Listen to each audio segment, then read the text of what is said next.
আসসালামু আলাইকুম রহমতুল্লাহি ওয়া বারাকাতুহু। কিয়ামতের দিন যদি আল্লাহ পাক রব্বুল আলামিন বলে দেন, যাও, তোমার আমল আমি কিছুই কবুল করিনি, তাহলে আপনার আমার কিছু কি করার থাকবে?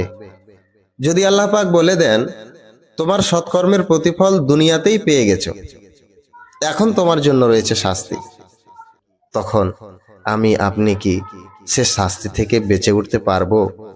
তিনি যদি বলে দেন, তোমার আমলগুলো গ্রহণযোগ্য নয়, তখন আমাদের কি হবে? হ্যাঁ, প্রিয় দর্শক, হাদিস থেকে জানা যায় যে কিয়ামতের দিন বহু সংখ্যক লোক এমন থাকবে যারা আমলে নিজেকে ক্ষয় করে ফেলবে। এমনকি পাহাড়ের মতো আমল জমিয়ে আল্লাহর সামনে যখন সাক্ষাৎ করবে, তখন আল্লাহ পাক বলবেন, যাও, তোমার ইবাদত আমি কবুল করিনি। ফলে লোকটিকে জাহান্নামে যেতে হবে। হ্যাঁ, যথেষ্ট আমল করার পরেও তাকে জাহান্নামে যেতে হবে। এখন প্রশ্ন হলো, এই লোকটির সাথে কেন এমনটা ঘটবে? কারণটা যদি আমরা একটু জানার চেষ্টা করি, তাহলে খুব সহজে বুঝতে পারবো। প্রিয় দর্শক, আমাদের হয়তো অনেকেরই জানা যে কেউ যদি ভালো কাজ করে মারা যায়, মৃত্যুর পরেও কিছু কিছু নেকি তার কবরে পৌঁছতে থাকে, যেটাকে সাদকায়ে জারিয়া হিসাবে আমরা জানি। এবং এক সময় সে নেকিগুলি বিরাট আকৃতি ধারণ করে। ঠিক সে ব্যাপারটাই গুনাহের সাথে ঘটে থাকে। অনেক সময় কেউ কেউ এমন গুনাহ করে মারা যায় যে গুনাহের পাপ কবরেও পৌঁছতে থাকে, এবং এক পর্যায়ে সে পাপটা বিরাট আকৃতি ধারণ করে লোকটাকে ক্ষতিগ্রস্ত করে দেয়। সে ভয়ঙ্কর পাপগুলির একটি পাপ নিয়ে আজকে আলোচনা করব। সেটি হচ্ছে অত্যাচারীদের সহযোগিতা করা। হ্যাঁ প্রিয় দর্শক, অনেক সময় অনেককে দেখা যায় দুনিয়ার স্বল্প স্বার্থের জন্য অন্ধবিশ্বাসে লিপ্ত হয়ে ক্ষতি জানার পরেও অন্যায়ের সহযোগিতায় দাঁড়িয়ে যায়। ফলে সমাজের স্বৈরাচারী জন্ম নেয়। ইসলাম শুধু অত্যাচার করতে নিষেধ করেনি, বরং অত্যাচারীদের সহযোগিতা করতেও কঠোরভাবে নিষেধ করেছে। কারণ একজন জালিম একা সমাজকে ধ্বংস করতে পারে না, তার পাশে কিছু সহযোগী, সমর্থক এবং নীরব দর্শক থাকে বলেই অত্যাচার বিস্তার লাভ করে। আল্লাহ পাক রব্বুল আলামিন কোরআনে ইরশাদ করেছেন, বিসমিল্লাহির রহমানির রহিম, ওয়ালা তারকানু ইলাল্লাযীনা যালামু ফাতামাসসাকুমুন নার। তোমরা জুলুমকারীদের প্রতি ঝুঁকে পড়ো না, অন্যথায় আগুন তোমাদের স্পর্শ করবে।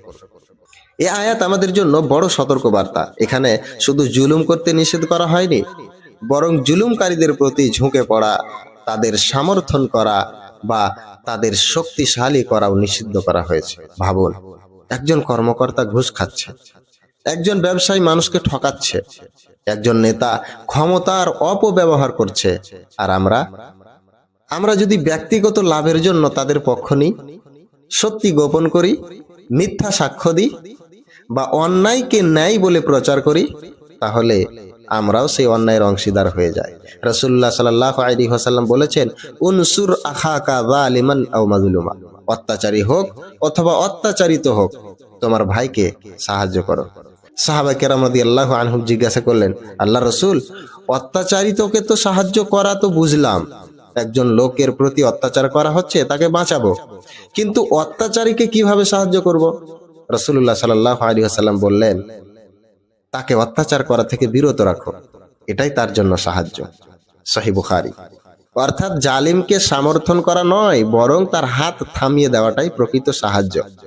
আজ অনেকেই চাকরি, ব্যবসা, দলীয় স্বার্থ বা ব্যক্তিগত সুবিধার কারণে অন্যায়ের পক্ষে দাঁড়ায়। তারা মনে করে, আমি তো শুধু আদেশ পালন করছি, কিন্তু ইসলামে অন্যায়ের সহযোগিতা করার কোনো অনুমতি নেই। আল্লাহ পাক রব্বুল আলামিন বলেছেন, ওয়া তাআওয়ানু আলাল বিররি ওয়াত তাকওয়া ওয়া লা তাআওয়ানু আলাল ইসমি ওয়াল উদওয়ান। তোমরা সৎ কাজ ও তাকওয়ার ব্যাপারে একে অপরকে সহযোগিতা করো, কিন্তু পাপ ও সীমালঙ্ঘনের কাজে সহযোগিতা করো না। সূরা মায়েদা আয়াত নম্বর 2। এই আয়াত আমাদের জীবনের প্রতিটি ক্ষেত্রে প্রযোজ্য। অফিসে, ব্যবসায়, রাজনীতিতে, সামাজিক জীবনে, যেখানে অন্যায়ের সহযোগিতা করা হবে, সেখানে একজন মুমিনের অবস্থান হবে সত্যের পক্ষে। দুনিয়াতে অত্যাচারীদের সহযোগিতা করার অনেক ক্ষতি রয়েছে। প্রথমত ক্ষতি হচ্ছে মানুষের বিশ্বাস হারিয়ে যায়। দ্বিতীয়ত ক্ষতি, সমাজের ন্যায় বিচার দুর্বল হয়ে পড়ে। তৃতীয়ত ক্ষতি, আল্লাহর সাহায্য ও বরকত উঠে যায়। চতুর্থত ক্ষতি, অত্যাচারের আগুন একদিন সহযোগীদেরও ঘরে পৌঁছে যায়। ইতিহাস সাক্ষী, জালিমের পাশে যারা দাঁড়িয়েছিল শেষ পর্যন্ত তারাও নিরাপদ থাকতে পারেনি। কথায় আছে, ওঝারও মৃত্যু হয়। যারা সাপের বিষ ঝাড়ায় তারাও মরে, ওই সাপের বিষেই মারা যায়। আর আখেরাতের ক্ষতি আরো ভয়াবহ হবে। সেদিন কোনো ক্ষমতা, কোনো পরিচয়, কোনো নেতা বা মালিক কাউকে বাঁচাতে পারবে না। কিয়ামতের দিন প্রত্যেক মানুষকে নিজের আমলের হিসাব দিতে হবে। যদি আমরা জেনে শুনে অন্যায়ের সহযোগিতা করে থাকি, তবে সে দায় থেকেও মুক্তি পাওয়া কঠিন হবে। তাই আমাদের উচিত সত্য কথা বলার সাহস রাখা, মিথ্যা সাক্ষ্য না দেওয়া, অন্যায়কে প্রশ্রয় না দেওয়া, জালিমের পক্ষ না নেওয়া, সামর্থ্য অনুযায়ী অত্যাচারের প্রতিবাদ করা।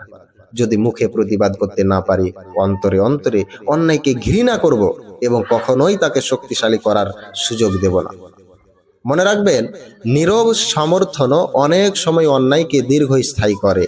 তাই একজন মুমিনের পরিচয় হবে ন্যায়ের পক্ষে এবং জুলুমের বিপক্ষে। আসুন আমরা আল্লাহর কাছে দোয়া করি, হে আল্লাহ, আমাদেরকে সত্যকে সত্য হিসেবে গ্রহণ করার তৌফিক দাও, মিথ্যাকে মিথ্যা হিসেবে চেনার এবং তা থেকে দূরে থাকার তৌফিক দাও। আমাদেরকে কখনো জালিমদের সহযোগী বানায় না। আমাদের জীবনকে ন্যায়, ইনসাফ এবং তাকওয়ার উপর প্রতিষ্ঠিত করো। আল্লাহুম্মা আমিন। আপনাদের কাছে এই আলোচনা উপকারী মনে হলে শেয়ার করুন, যাতে আরো মানুষ অত্যাচারীদের সহযোগিতা করার ভয়াবহ পরিণতি সম্পর্কে সচেতন হতে পারে। আসসালামু আলাইকুম ওয়া রাহমাতুল্লাহ।